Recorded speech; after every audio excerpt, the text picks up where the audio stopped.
Empiezo a grabar desde ahora, ¿vale? Bueno, saludos a todos. Gracias por la paciencia. Que hoy estábamos peleándonos un poquito con la tecnología para ser capaces de transmitir en directo a través del canal de YouTube. Y creo que lo estamos consiguiendo. Así que un saludo a todos los espectadores que nos puedan estar siguiendo desde la emisión en directo. Otros días ya seremos capaces de hacerlo más fino, pero bueno, hoy ya es un hito puesto que lo hemos conseguido. Para los que se incorporan hoy por primera vez, como veo que está Jorge Carlos Ramírez, os cuento un poquito la dinámica. Pido que todos tengáis apagados, por favor, los micrófonos para que no se cuelen sonidos cuando no estemos hablando, cuando no estéis en el uso de la palabra. Y os voy a pedir, como cada día, que hagáis una pequeña presentación de quiénes sois cada uno de vosotros. Nada, muy, muy breve, en el ámbito en el que cada uno de vosotros desempeñáis vuestra labor. Y a partir de ahí intentaremos hacer un resumen de lo que hemos aprendido, lo que hemos vivido a lo largo del día en esta crisis del coronavirus que nos tiene a todos pues tan preocupados y tan atentos, ¿no? En todas las partes del mundo. Empiezo en esta presentación por Fernando Fernández, que hoy fue el primero en conectarse, así que Fernando, adelante.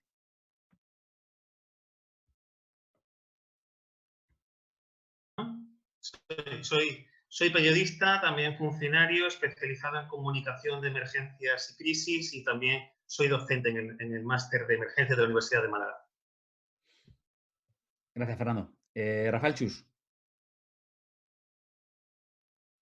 Hola, buenas tardes.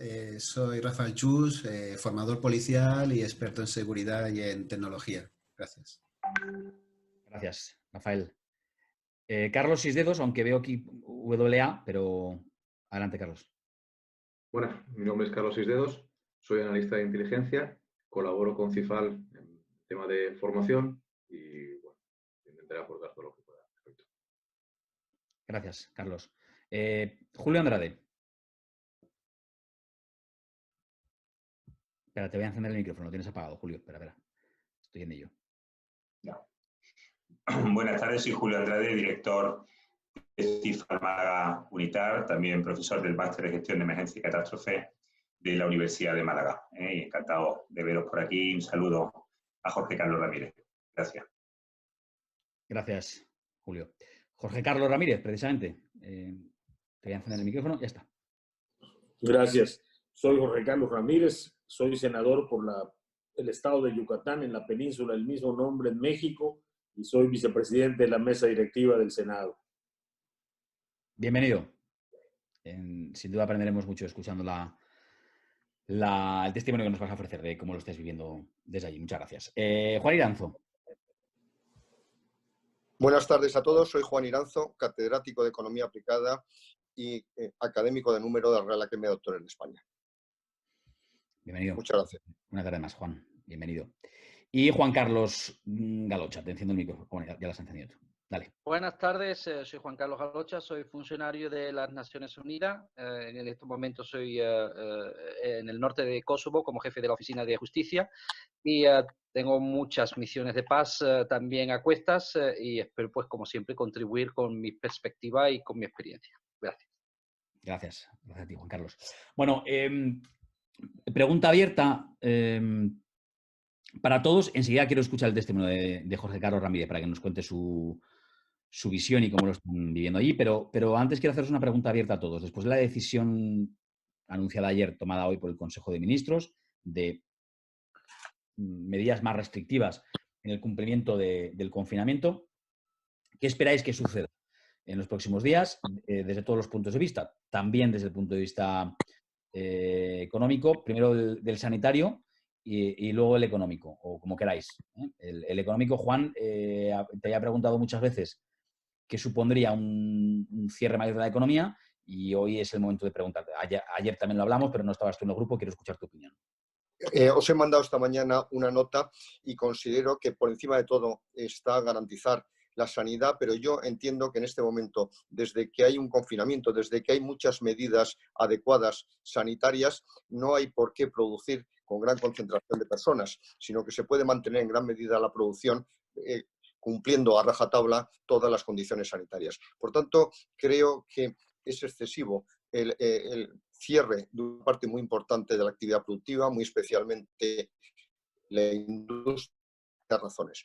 En primer lugar, porque se pueden crear cuellos de botella que generen problemas o que estrangulen el abastecimiento precisamente de bienes o servicios a las actividades denominadas esenciales, que todos los ciudadanos necesitamos, y muy especialmente la sanidad. De hecho, si bloqueamos, por ejemplo, una empresa de envases, pues puede haber serios problemas luego para abastecimientos de otros muchos productos. En segundo lugar, hay que tener en cuenta que se deja inactivos, sin ningún tipo de remuneración de ingresos, a muchas personas autónomos que viven precisamente de esas actividades, que producen para esas empresas. En tercer lugar, el cierre de la estructura productiva puede generar distorsiones también para el sistema, porque ¿por qué no podíamos haber dedicado una parte importante de nuestra eficiente industria del automóvil, que es de las mejores de Europa, a producir, por ejemplo, respiradores, como ha obligado el presidente norteamericano a General Motors? Y luego, por otro lado, estamos hablando de una caída, cuando menos, del 50% del PIB. Por tanto, si estamos en estas condiciones durante un mes, mes y medio, yo espero que sea mucho menos, pero si no, la caída de la economía española será superior al 10%. Tendremos más de 1,5 millones de nuevos parados al acabar la alarma y la situación será muy complicada. Y además también tenía grandes discrepancias en cuanto a impedir los despidos. Ningún empresario despide por capricho, sino para mantener la estructura empresarial, para que luego cuando mejore y aumente la demanda se generen nuevos empleos. A mí lo que me preocupa es que estas medidas puedan provocar un deterioro, una destrucción de parte del tejido productivo. Y por tanto, la recuperación en esa recuperación en U de la que llevamos hablando, pues a lo mejor la parte de abajo se prolonga excesivamente. Insisto, creo que se podía mantener la producción garantizando las medidas sanitarias adecuadas. Y llegados a este punto, hay una cuestión que flotaba ayer en el ambiente, te vuelvo a preguntar a ti, Juan, que es, para algunas de las cosas que promete el gobierno, nos preguntamos si tiene dinero o, en todo caso, de dónde lo va a sacar. Si no tiene el apoyo de la Unión Europea, hay algunas medidas que ya están tomando que nos preguntamos de dónde va a sacar liquidez el gobierno, el Estado, para poder hacer frente por ejemplo, a la cantidad de ERTEs, bueno, y otras muchas medidas de carácter económico. ¿Ese dinero existe? Hay varias medidas que tienen que soportar directamente las empresas y yo en este momento tengo grandes dudas de si pueden aguantar sin ingresos precisamente el pago de estos salarios a cuenta de vacaciones, pero que en este momento las empresas no tienen ningunos ingresos. En segundo lugar, la prohibición de realizar despidos también significa que las empresas tienen que soportar el 100% de los salarios, aunque no tengan ingresos. Y luego, en el caso de los ERTEs, que evidentemente asumiría hasta 1.080, 90 euros al mes el Estado, tiene un problema. Una vez que termine el estado de alarma, hay que garantizar 6 meses precisamente el empleo, cuando menos, de esa persona en la empresa. Y en este sentido yo me pregunto, ¿qué va a pasar con las empresas de turismo cuando muy probablemente perdamos la campaña turística? Bueno, pues que desaparecerán esas empresas. Luego, desde el punto de vista del Estado, tiene un problema muy serio, que no solo aumentar el gasto, y ahora veremos si tiene dinero, sino que los ingresos se hunden. Son muy traidores los ingresos, lo que llamamos la elasticidad, la relación entre el crecimiento de la economía y el crecimiento de los ingresos. Cuando la economía crece un 2-3%, los ingresos aumentan el 7%, pero que cuando cae un 10%, a lo mejor se hunden un 30 o un 40%. Por tanto, el déficit público ya, sin duda, se va a ir muy por encima del 10-12%, porque además hemos partido de un punto de partida del 2,5%. Y luego, por otro lado, ha hecho una emisión que ha colocado bastante bien, de 10.000 millones de euros el pasado miércoles. Ahí tiene una cierta liquidez, pero evidentemente lo que vais a tener que emitir mucha más deuda y que en este momento, aunque no se creen los eurobonos, no es imprescindible en este momento. ¿Por qué? Porque el Banco Central Europeo se ha comprometido a comprar 750.000 millones de euros, que es suficiente, porque además hay que tener en cuenta que va a comprar deuda pública, pero también deuda privada no comercial. Perdón. Tenía yo dudas sobre esas cuestiones económicas, daría para hablar mucho tiempo, pero bueno, desde el punto de vista sanitario, la curva. ¿Empezamos a ver algún efecto del inicio del confinamiento? Bien, es verdad que con medidas menos restrictivas que las actuales, pero he leído de todo. En Madrid, por ejemplo, he visto que mucha gente piensa que sí, que empezaban a ver cómo se estabiliza el número de infecciones y el número de fallecimientos. ¿Algo que me queréis compartir en ese sentido, Federico? Tampoco. Yo creo que se empieza a producirse digamos, el parón o sea, no el incremento porcentual que se estaba produciendo en nuevos casos, que era lo esperable, pero claro, los fallecimientos yo creo cada día son mayores. De hecho, yo creo que la semana que viene nos podemos encontrar con datos superiores a 800, 900 personas. Pero yo creo que la curva tiene al menos que pararse. Digo no pararse, no invertirse. Yo creo que el pico, parece que si en Italia calculan, decían hoy que el pico llega dentro de 10 días, he leído, es decir, que ya empieza el descenso. En España tenemos que calcular unos 15, ¿no? 17 días, a que nos colocaríamos lo que se había hablado inicialmente, de que justo a la vuelta de Semana Santa es cuando se empieza a producir el descenso. También queda un poco el qué está ocurriendo, qué va a ocurrir en otras comunidades autónomas, porque ahora se ha centrado mucho en una serie, entonces hay que ver un poco el caso de Andalucía y el caso de otras que ahora mismo se han podido ver afectados por los movimientos de personas y por una sensación de que tampoco era la situación tan grave como la que estaba ocurriendo en Madrid, Rioja, Cataluña o País Vasco. Entonces también. Pero yo creo que lo que hay que estar preparado la semana que viene es para el dato de fallecimientos, que va a ser el duro, pero eso no significa que sea mal dato. Digo en el sentido de que es una consecuencia de lo anterior. Yeah. Hay que fijarse en el otro dato.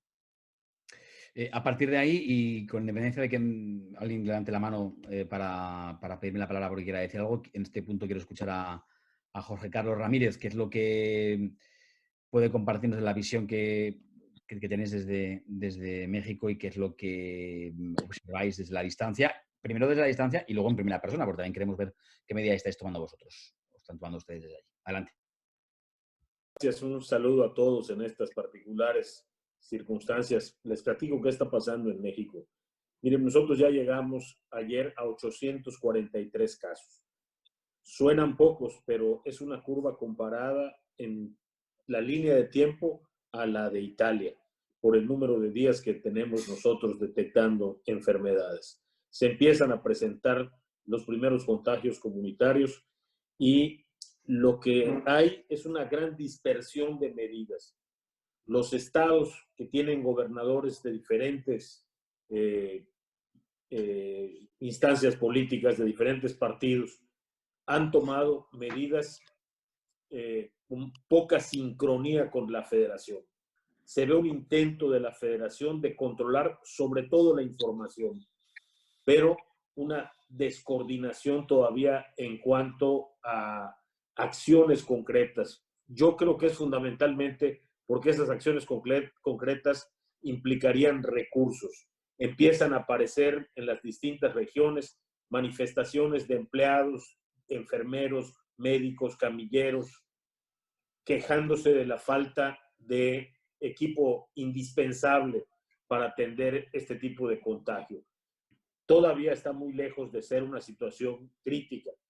La manera como se ha atendido por parte del gobierno ha suscitado, objetivamente hablando, por decirlo menos, confusión entre la gente. El gobierno anunciaba hace apenas unos 12 días que había que continuar con la vida normal, que había que asistir a restaurantes, que no había que suspender las reuniones.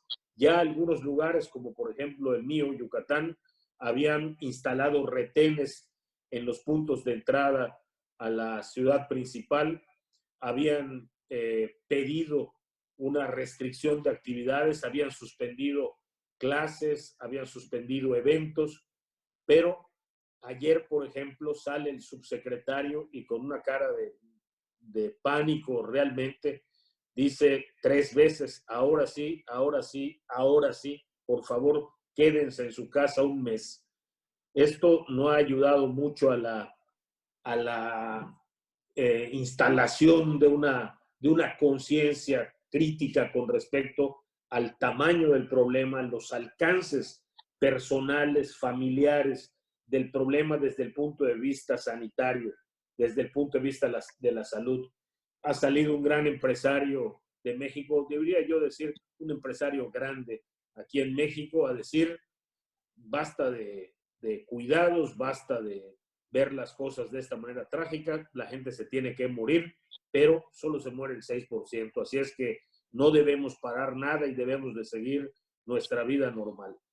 Todavía el país sigue un patrón muy parecido al que siguieron ustedes en Europa, entre la incredulidad y el terror, entre las medidas serias y las medidas de apuro, entre el cuidado presupuestal, no gastemos tanto, quién sabe cómo nos vaya, quién sabe qué requeriremos, y la restricción total. Paso al tema económico. Estamos hablando de un país que tiene 6 de cada 10 empleos en la informalidad y tiene un 50% de pobres y casi un 8% de pobres extremos. Entonces este país vive del día, vive de salir, vive de tener que ir a la calle a hacer cosas. Sus clientes se van, los que tienen trabajos en servicios domésticos que son informales, han sido retirados para que sus patrones puedan seguir la cuarentena en paz. Y esto va a representar un problema económico que nos debe de ocupar de dos maneras. Primero, lo económico. Esta gente va a pasar un apuro muy grande de tipo alimentario para empezar. Pero en segundo lugar, hay que vigilar que no se combine al tema de la violencia, que en México ya llevaba una escala pues todavía imparable en cuanto a los resultados de la estrategia gubernamental. Ese es un cóctel demasiado peligroso para descuidar. Yo creo que es el que motivó que el gobierno tardara tanto en mandar esta señal de todos quietos en sus casas, por favor que nadie salga, suspender las actividades federales de las instancias federales. Lo hizo apenas el jueves y todavía el día de ayer había concentraciones de adultos mayores cobrando sus pensiones, el programa que entrega el gobierno federal, uno de sus programas emblemáticos, pero estás hablando de concentraciones de 800, 1000 gentes haciendo cola y esperando llegar a un escritorio para que le puedan entregar sus recursos en efectivo en muchos de los casos.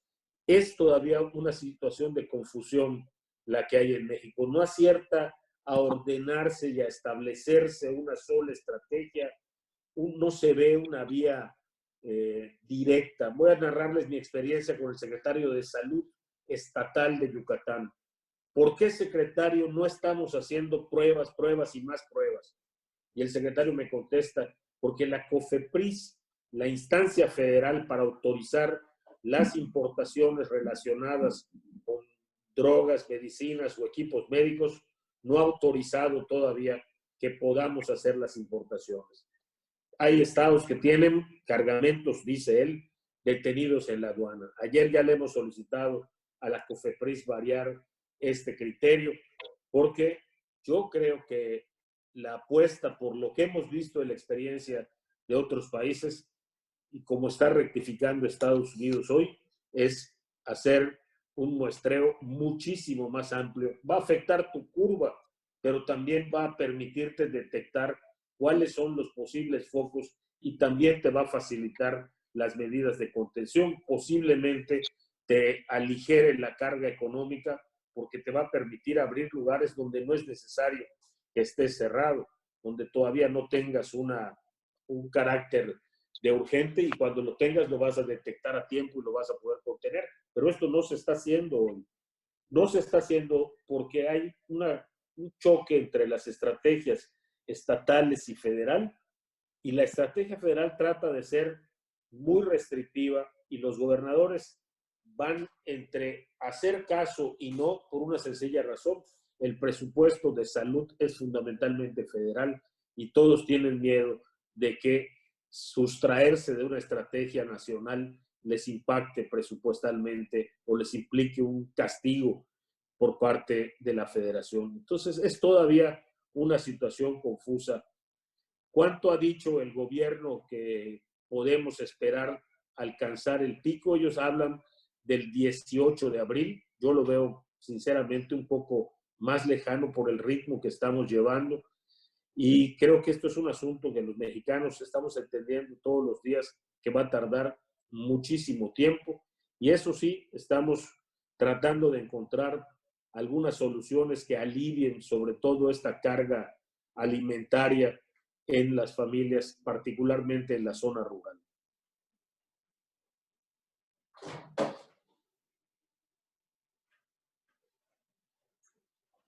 Fono apagado ahí. Muchas gracias, muy amable por Jorge Carlos, por ese testimonio en primera persona de cómo lo estáis viviendo allí. Y hay algo que narras y que veo que es voy a cerrar el micrófono, tiene el micrófono abierto. Que narras y que es un denominador común que estamos viendo, lo vimos en Italia con respecto a China, en España con respecto a Italia, en otros países europeos con respecto a lo que está ocurriendo en Italia, en el propio Reino Unido, en Estados Unidos, ¿no? Siempre tardando en actuar, quizá porque hay una primera fase que es la de asumir que realmente tenemos ese problema, que es que todos los gobiernos están tardando por lo que vemos, o casi todos los gobiernos están tardando en asumir que hay que afrontar el problema y a partir de ahí tomar decisiones, ¿no? Y decisiones en muchos casos que son muy duras y muy difíciles de tomar. Quiero dar la palabra a George Contreras desde Estados Unidos, desde Nueva York, desde el estado de Nueva York, para que nos cuente, porque ayer tenía muchas cosas que contarnos, nos pudo dar algún titular, pero quiero que profundices un poquito, George, cómo lo estáis viviendo y algo que se anticipó aquí ayer en el grupo, ¿no? Cómo Donald Trump había amenazado o había inicialmente había dicho que estaba planteándose la posibilidad de cerrar el estado de Nueva York. Finalmente había dicho que no lo va a hacer, pero claro, no lo va a hacer porque, como nos contabais aquí, pues no tiene atribuciones para hacerlo. George, estoy intentando encender tu micrófono y no sé por qué no funciona. Ahora, adelante. Buenas tardes a todos. Perdón por llegar tarde, estaba confundido con la hora. Sí, bueno, justamente lo que habíamos hablado ayer sobre la mala comunicación. Como vimos, el presidente hizo un anuncio que trató de indirectamente tratar de amenazar, que causó un poco de pánico aquí en el país y particularmente en el estado de Nueva York y la ciudad. Uh-huh. Y temprano, bueno, ayer por la tarde ya decidió, pongo entre comillas, que no lo iba a hacer. Después se dieron anuncios que los expertos de salud pública le convencieron que eso no iba a funcionar en ninguna manera o mejorar la situación. Y también tengo pensamientos que quizás también sus asesores legales también le aclararon que legalmente no podía haber hecho eso tampoco. Acá siguen subiendo los números. Hay varios hospitales de emergencias que tenemos, hospitales de campaña.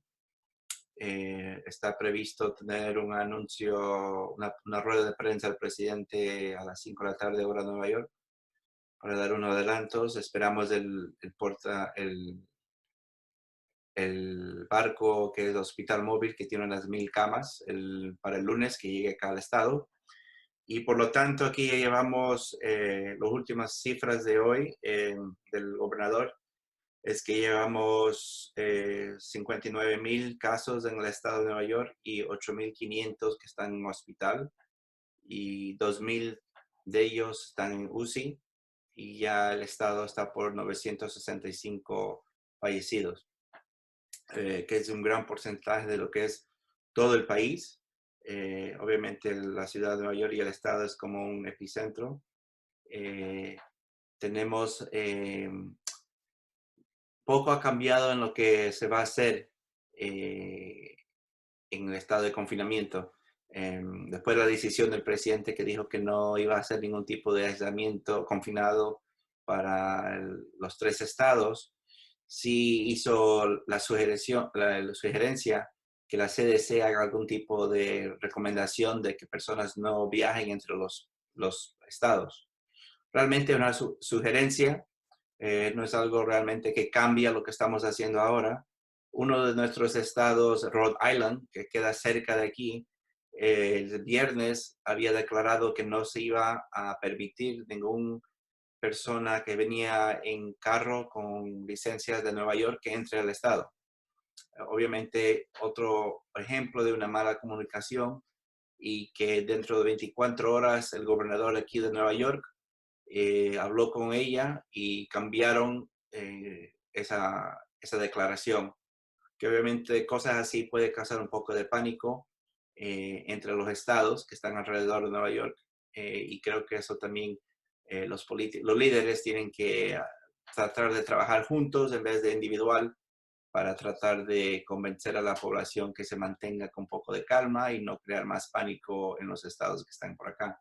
Aquí los sanitarios obviamente están muy estresados, los paramédicos, como dije ayer, no creo que lo escribí a Sergio, el sistema de servicio de emergencias de medicinas, la área prehospitalaria, ha rompido récord en los últimos 2 días con tener más de 7,000 avisos en 24 horas en la ciudad. O sea que ese número no se había visto. El máximo número que se había visto ha sido de 6,400 después del 11S. Estamos ya, ha llegado a un punto que los líderes del alcalde y del sistema de Nueva York ha puesto mensajes en la televisión y radio que no llamen al 911 a no sea que sea una emergencia real para que no se colapse en el sistema de emergencias médicas en la ciudad de Nueva York. Es algo que está ahorita un tema bastante de prioridad alta porque no queremos que las unidades estén yendo a las casas y tratar de ir por avisos que no sean realmente emergencias. La gente está llamando porque quieren pruebas, piensan que las ambulancias pueden hacer pruebas, quieren que le hagan una examinación en casa y para eso realmente no están los servicios de atenciones médicas. Y esperemos que eso ayude un poco a bajar el número de avisos que existen, porque si no simplemente se va a exponer más a las personas que están en las ambulancias, que va a causar un número más alto de personas infectadas y que va a causar un número de personas que estén de baja más grande. Y ahora que vamos entrando en las 2 semanas que predicimos que vamos a llegar al pico acá en la ciudad. Gracias, George, por esa crónica completa. No sé si, Jorge, ¿estás pidiendo la palabra? O acercando es que no sé si te había dicho que una de las cosas que hacemos para pedir la palabra es poner así el dedo cerca de la cámara y te veía que lo hacías, no sé si estabas pidiendo la palabra o sencillamente estabas acercado ante la cámara. Julio, adelante. Sí, antes se mencionó y yo quería hacer una reflexión.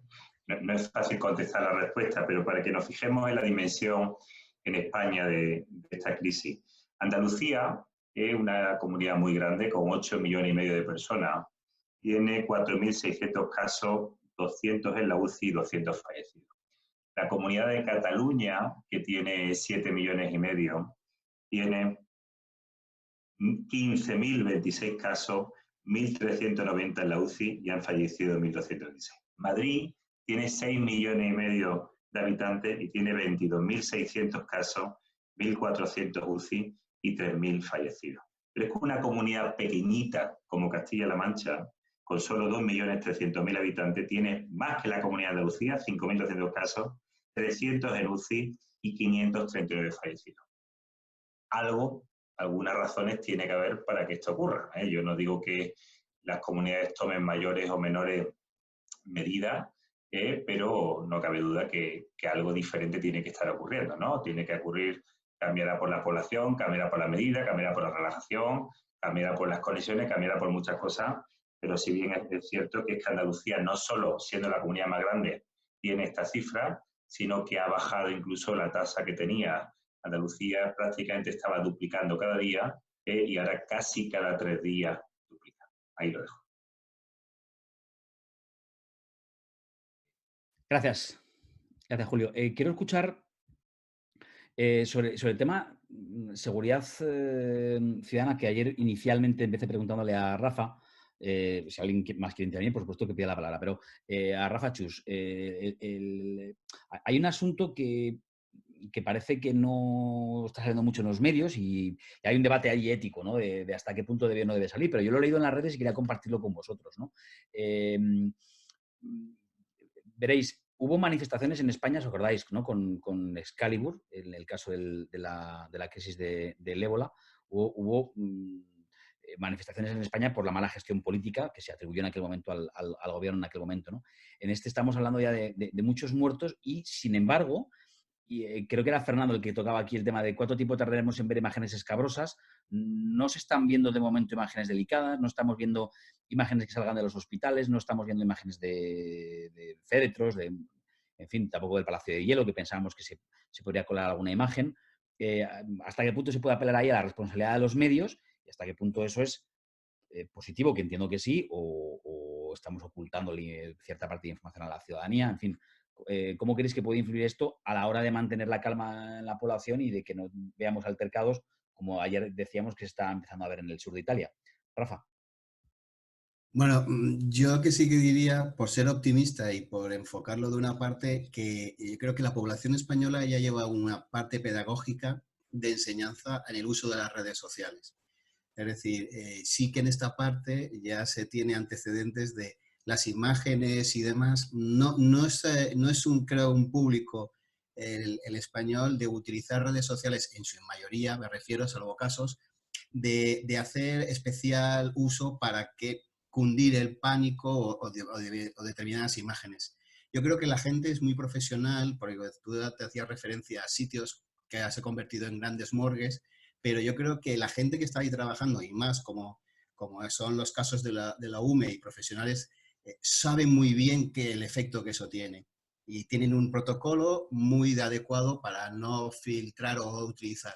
Yo creo que las imágenes que puedan llegar en estos momentos son más montajes que realmente. Yo he visto un par de imágenes de posibles suicidios y demás, pero que eran parte de otros años y de otras circunstancias. Y en esa parte yo creo que sí que habría que decir que el público y los ciudadanos españoles hemos conseguido tener una cierta sensibilización al tema de las imágenes. Cosa que igual hemos transmitido en ese sentido de abajo hacia arriba con los medios de comunicación, que en algunos casos han tenido que reducir esas cargas más dramáticas en sus comentarios. Esa es mi opinión. Al respecto, eso también ayuda en toda la labor de seguridad y en la labor de prevención de orden interno, que estamos en el punto, como decía ayer, más crítico de la semana. En esta semana hay gente que bueno, no como bien decía Jorge, y en algún caso ya hoy escuchamos de que se gane y se viva al día, pero el fin de mes ya llega mañana y las nóminas y los pagos y los cobros se van a producir. Entonces ahí son detonantes muy importantes, más saber que esto no acaba ahí en el viernes. Tenemos 15 días en probable, o 10 o 15 más. Estas circunstancias van a ser muy determinantes en esta semana. Yo espero que se mantenga la calma y los medios que ha puesto el gobierno español y las corporaciones autonómicas y locales estén funcionando para ello. Pero seguro que alguno se va a producir. Gracias, Rafa. Bueno, volvemos a uno de los temas. Carlos, si se pide la palabra, venga, Carlos, adelante. Sí, a colación lo que comenta Rafa en tema de seguridad, una cosa, hasta ahora siempre se ha comentado mucho, ¿no? La tasa del número de enfermos, ¿no? que van cayendo dentro del personal sanitario. Pues pensemos que a nivel de Fuerzas y Cuerpos de Seguridad, el volumen de enfermos que se están produciendo también es muy elevado. Perdón. Se están dejando retenes, grandes retenes, en previsión de que los efectivos que están en la calle ahora van a acabar cayendo enfermos, ¿de acuerdo? Y bueno, veremos a ver cómo se puede ir produciendo este paulatino, bueno, van a ir cambiando efectivos que irán cayendo enfermos con personal que tenemos de retén y veremos cómo acaba para poder seguir manteniendo el orden como estamos en previsión de lo que comentas, ¿no? Que hubiera posibles altercados o simplemente para continuar con la actividad que se está produciendo hasta ahora para servicios esenciales.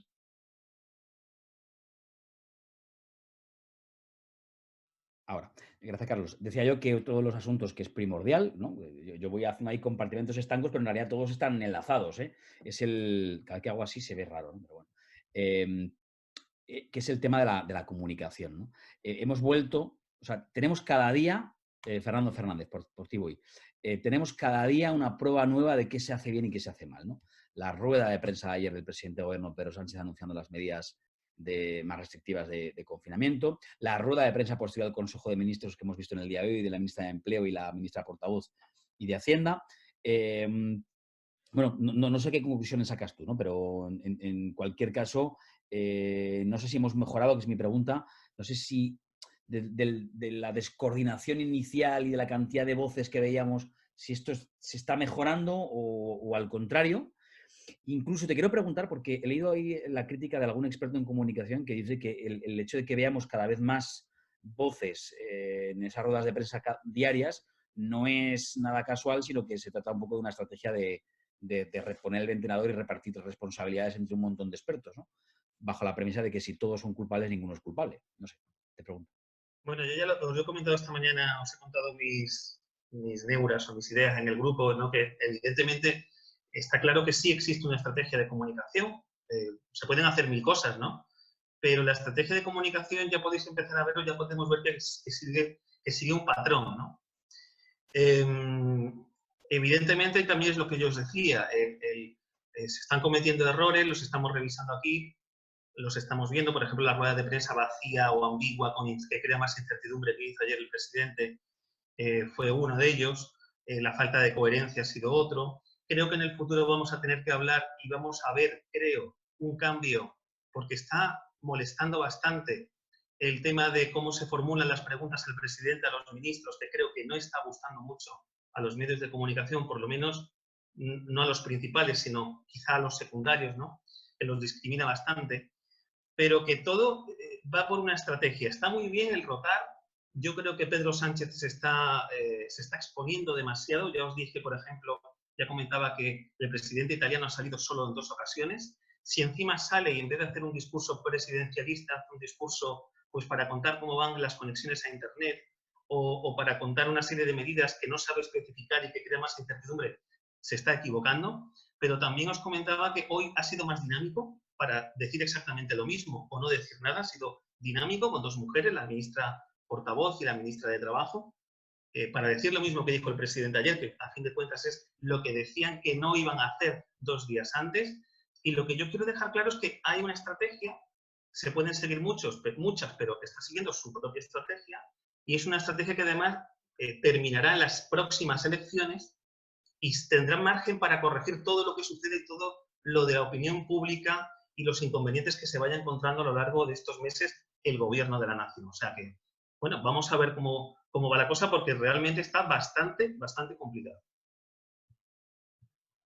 Gracias, Fernando. Como siempre llegamos ya al límite de tiempo. Hemos empezado un pelín más tarde con el lío de YouTube, que no sé si se sigue emitiendo en directo. Creo que no, que se ha congelado la imagen y no soy capaz de seguir viéndola en directo. No sé qué ha pasado con el canal. Tendremos que seguir ahí, Julio, afinando. Creo que lo tenemos casi, pero aún creo que tenemos que conseguirlo del todo. No obstante, la grabación la tenemos, así que no hay problema. Sí, pide la palabra a Juan Carlos Galocha. También quiero escuchar a Mariano Gerván. Os pido si sois tan amables, una intervención breve para finalizar. Gracias. Juan Carlos. Muchas gracias, buenas tardes. Quería mencionar simplemente lo que ya dije en alguna ocasión, que estamos hablando de una tormenta perfecta que nos cogió, nos hizo mucho daño, en mi opinión, aquel famoso SARS del 2002, que tuvo también su pico en el 2003, en marzo y abril, pero que hubo solamente 150 fallecidos y 3.200 contagiados. Aquello creó una cierta congoja en nuestra opinión pública, pero como no pasó nada, pues nos relajamos, ¿no? Fue un poco, y creo que el hecho de que el SARS no tuviera consecuencias excesivas ha supuesto una relajación de nuestras opiniones públicas y de los gobiernos. Después, otro elemento muy curioso en términos de económico, y a lo mejor Juan me da la razón, no hay ninguna literatura económica que haga que haya preparado un gobierno para invernar una economía, para parar la caldera, ¿no? Esto me recuerda cuando el muro de Berlín cayó y, bueno, había mucha literatura de cómo pasar a un sistema comunista, había algo de literatura, pero no había mucha literatura de cómo volver a un sistema de libre mercado. Bueno, pues esto es un poco igual, y los gobiernos pues también necesitan a sus economistas y necesitan también literatura económica, ¿no? Para poder implementar sus políticas. Entonces van un poco pues sin brújula, pero esto es a nivel mundial. Es interesante que las opiniones públicas, yo creo que no hemos tenido ningún evento mundial tan globalizado como ahora. Y además que la información no solamente va a la velocidad de la luz, a la velocidad de la internet, sino que además las opiniones públicas están teniendo una presión increíble en los gobiernos, cuando hasta hace poco, hasta hace unas décadas, pues teníamos 1 o 2 cadenas de televisión y unos cuantos periódicos que lo que se leía se podría todavía jugar con los tiempos y controlar un poco la opinión pública. Ahora estamos ya hablando pues de que, y eso aparte de los fake y de las mentiras, de los bulos, etcétera. La presión que están teniendo los gobiernos para actuar o para no actuar en un momento dado es tremenda. Y por último, romper una lanza a favor del tercer mundo. Aquí agradezco a nuestro compañero Jorge Carlos Ramírez que haya mencionado a México.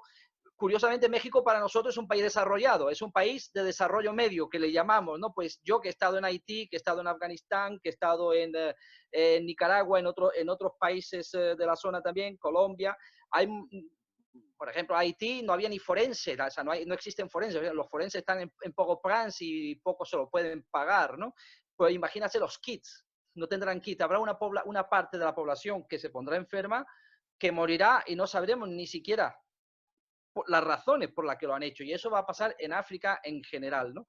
Entonces, vamos a ver cuáles son las consecuencias, porque una vez que se asiente la polvareda, ¿verdad? La polvareda que normalmente como estamos dentro del ojo del huracán, perdemos perspectiva, pero cuando ya se asiente la polvareda, veremos cuánto daño se ha hecho y cómo podremos salir de esta. Gracias. Gracias. Gracias a ti. Muy interesante la reflexión de Juan Carlos Galocha. Último turno. Mariano Germán, no sé si quieres decir algo. Yo te he pedido que concluyas el grupo de hoy. Adelante. Sí, bueno, 2 o 3 novedades de aquí de Argentina. Ayer disminuyó el caso de contagiados, informado oficialmente. El caso de muertos no crece de manera exponencial tampoco, con lo cual, en principio parecería que esta cuarentena preventiva que se tomó en una etapa muy inicial estaría tal vez dando algún resultado. Ayer ya había comentado que el ministro de Salud está sosteniendo que el pico se está dirigiendo más bien hacia el mes de mayo y no hacia el mes de abril como inicialmente se esperaba.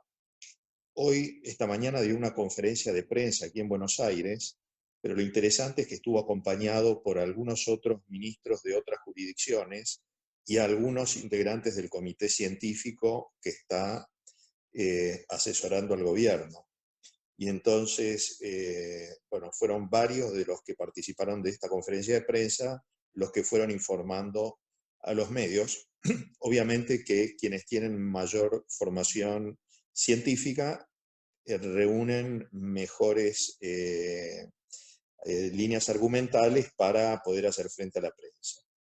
El otro aspecto que me pareció también interesante es que ya se empezó, aún cuando todavía falta, y creo que entre mañana y pasado se va a prorrogar la cuarentena absoluta, ya se empezó a adelantar a la opinión pública que la salida de la cuarentena eventualmente va a ser por etapas y no va a ser de manera total y abrupta de un día para otro. Me parece que, bueno, por lo menos se advierte que son algunas estrategias para ir preparando a la opinión pública acerca de cómo puede ir evolucionando la crisis aquí en Argentina.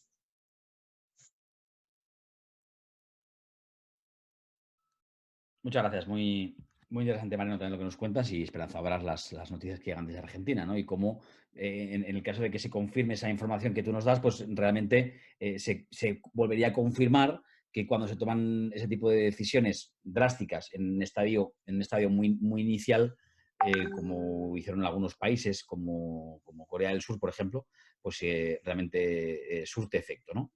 Si esos datos se confirman, y lo digo con toda la cautela del mundo. Bueno, por mi parte es todo. Estamos más o menos en el tiempo estipulado. Jorge Carlos, ¿quiere decir algo más? Adelante. Solamente ponerme a sus órdenes. México es un caso que está iniciando prácticamente a su etapa crítica. Cuando necesiten información, con todo gusto, a mí me encantaría seguir recibiendo de ustedes. Hay muchas lecciones en lo que han dicho hoy que nos van a servir. Se los agradezco a todos y gracias por la invitación.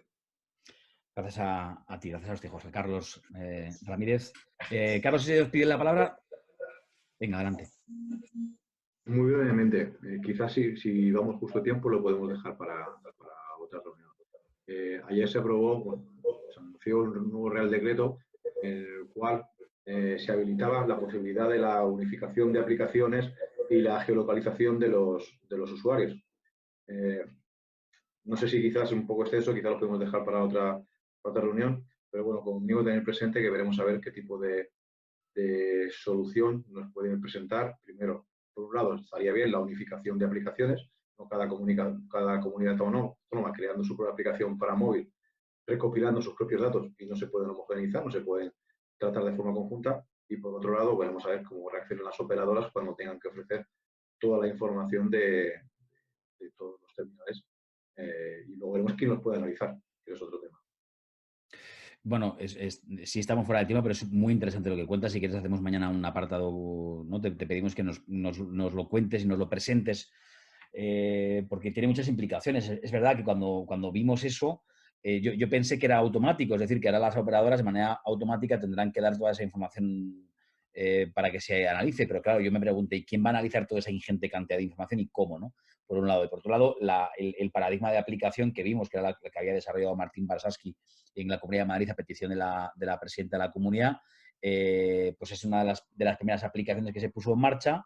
Inicialmente nos contaron que era a imagen y semejanza de la que se puso en marcha en Corea del Sur, que tenía esa geolocalización voluntaria, ¿no? Que cada uno de los que se baja la aplicación da su consentimiento para ser analizado, pero bueno, en realidad no sabemos nada de cómo funciona esto, así que sí que te pido que mañana nos lo expliques, ¿vale, Carlos? Y veamos a ver qué ventajas puede tener el uso de ese tipo de aplicaciones. De estas aplicaciones. Gracias a todos. Ahora mismo somos 11 en el grupo para ser domingo. Y hasta ahora se agradece muchísimo vuestro compromiso. México, Argentina, Kosovo, Nueva York, en fin, muchas gracias a todos. Mañana nos vemos. Gracias. Mañana, cuidaros. A vosotros. Hasta luego. Gracias, hasta luego.